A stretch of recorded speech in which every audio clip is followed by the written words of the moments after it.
He faces charges in the U.S. for conspiring to hack into a classified government computer.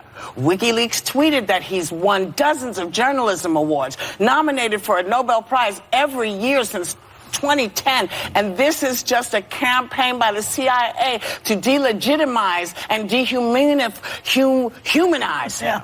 I was almost said dehumidify him. That would be a good idea, actually. He's quite human. You know, so what do you think it is? Why is this happening? Did he break the law? Was it a problem? Well, remember what he did originally. Yeah, tell. Well, he hacked into the Democrats' computers and helped Trump get elected, basically, by exposing Podesta's emails, and then Comey went after Hillary. Remember that? And that's why Trump won, basically. But he's been doing it since 2010, as far as I know. And that's when Trump, in an interview back in 2010, said that he hated this guy and that he thought that he would deserve the death penalty along those lines.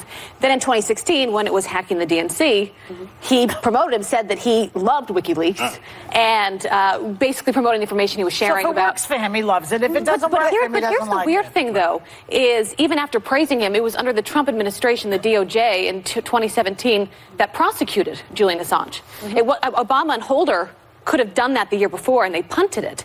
So that's where I get confused, is where you hear from Trump praising the guy, and then under his administration, they're the ones that actually prosecuted him. The politics of this have always been completely hypocritical on both sides. Eric Holder, under Obama, decided against pursuing persecution of Assange, of concerns that WikiLeaks was, quote, a journalistic organization that would raise First Amendment issues. Chelsea Manning was granted clemency. Chelsea Manning in 2010 released 750,000 classified and sensitive military documents that put our national security at risk. Under the Obama administration, she was given clemency. This is something that a lot of people who put national security at first, I put myself in that category, have been warning about and warning about and warning about. And the only time the Democrats started caring is when it started affecting them politically, and Hillary Clinton's emails were released, and John Podesta's emails were released. Does anybody, what's going to happen with him? That's my question. So here's the biggest problem. I hope he rots in hell, starting with that.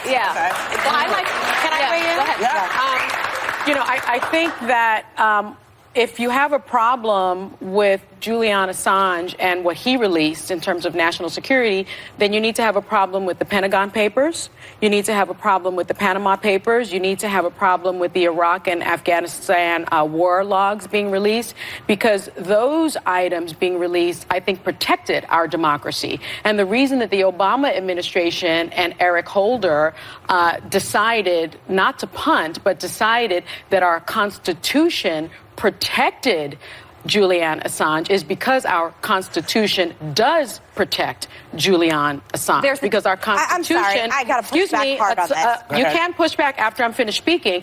The Constitution protects freedom of the press. It is our First Amendment to the Constitution, because I believe it's our most important amendment. So it is very clear that the Constitution protects information, investigative journalism, even if that information is gotten illegally, even if that information is a matter of national security. I think what you said was just straight propaganda, just so we're clear. I'm sorry. If the law is propaganda, I'm sorry. It is then not, I'm sorry. They're not First Amendment. He was a cyber terrorist from day one, which is how we got in the situation we're in right now. You released 750,000 classified or sensitive information that put our military at risk, that put our spies at risk, that put our diplomats at risk. And I'm sorry, but Democrats only started caring once it started implicating Hillary Clinton. And I am very consistent on this issue for years. And again, I'm glad Ecuador. But can I point out, there is a difference, Sonny, in being a whistleblower and being a straight-up hacker. And what we found out with Assange is he conspired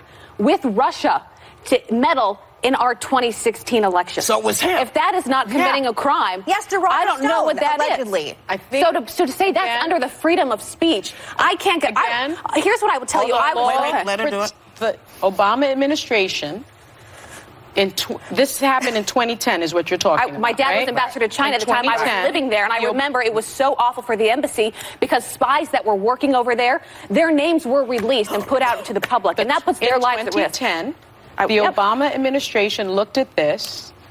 Not in 2010, but this happened in 2010. The Obama administration looked at this. The Department of Justice looked at this and determined that the Constitution protected this.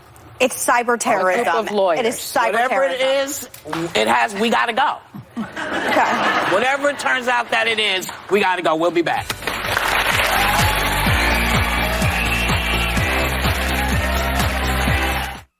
I'm a fighter.